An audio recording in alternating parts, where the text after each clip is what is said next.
All right, on the Unit 12 worksheet number 17, we're still solving using the quadratic formula.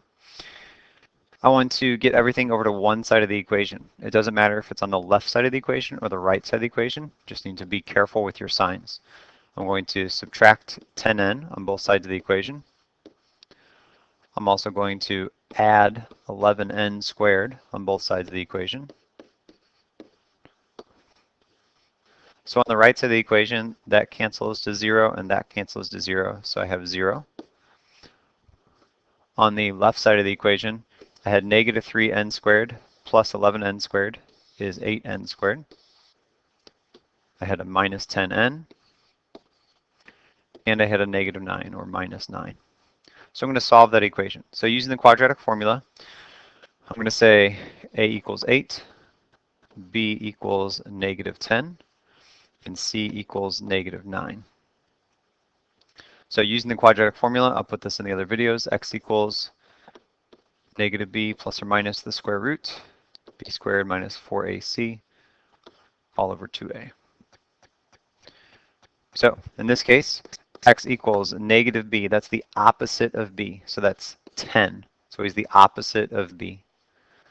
Plus or minus the square root of b squared. Again, I don't type in negative 10 squared or write down negative 10 squared. I do 10 squared. If I don't know what that is, then I can go over and use my calculator. 10 squared is 100. Negative 10 squared, if you do it without parentheses, you're going to get the wrong answer. So if you're using your calculator to do that, you need to put it in parentheses. Negative 10 squared is also 100. So b squared is 100 minus 4 times a, 8, times c, negative 9, all divided by 2 times a. I also don't write down 2 times 8. I just do 2 times a is 16. So what I do essentially in this calculator is I'm going to type in this twice.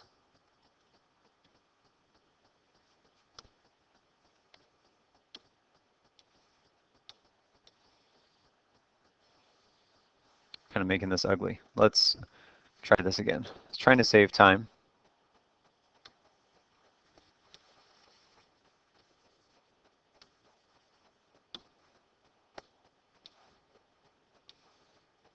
All right. So I'm going to type this in twice. I'm going to use the positive for the first one and the negative for the second one. So positive the first time and the negative, or the plus the first time and the minus the second time. So this is going to equal something over 16, and the other one is also going to equal something over 16.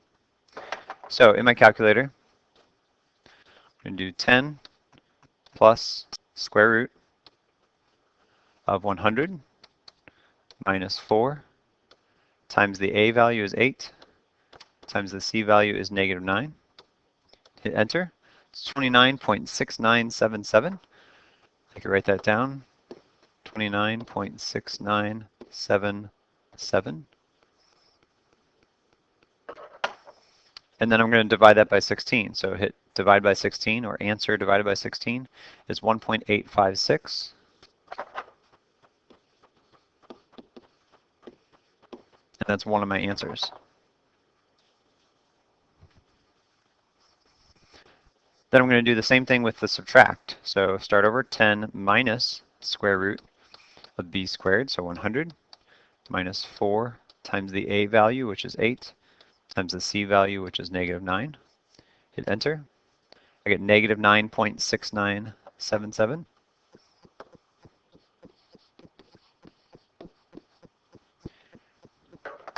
And then again, I'm going to divide that by 16. So negative 0.606.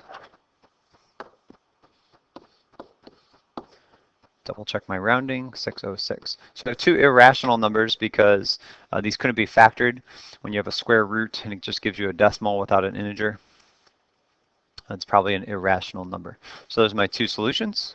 That means that in my original problem, I could take both of those numbers, the negative 9.7, the negative 0.61, and I could plug them in for the n squared values.